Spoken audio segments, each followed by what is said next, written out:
fogalmad sincsen, mekkora dolog, mikor a bandás feltekered és a kesztyűt felhúzod. Egy férfi életében mekkora érzés, mikor egy tökéletes akció vége orvérzés. Török bordák, földdagad szemek, de a boxemnél több, ezek csak kötelező sebek. Pont mint az élet, és ahogy éled, hogyha felkészültél belőle, talán túléled. Egy fontos szabály, magadért kiállj. A kislány, aki rinyál, az okos ember. És ha úgy hozza az élet, hogy mégis bekaptál egy pofon, föl kell állni, számon kérni attól, kitől kapod.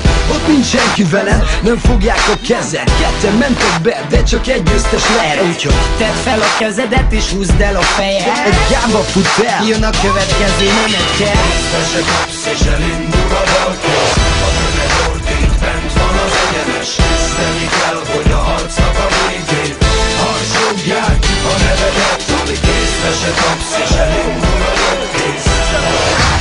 Készül az egyenes, tisztelni kell, hogy a harcnak a végén a tömeg rúgja a nevedet. ki lesz a bajnok, ki neked a végén matod, ki megy a mennybe, kiből lesz halhatatlan harcos.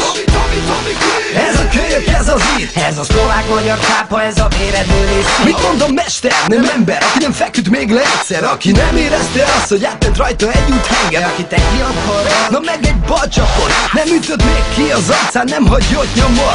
Úgyhogy mondd csak fel az égbe, fogak összezárva és ne felejtsd el, hogy a vége, hogy folyjon másnak a vére.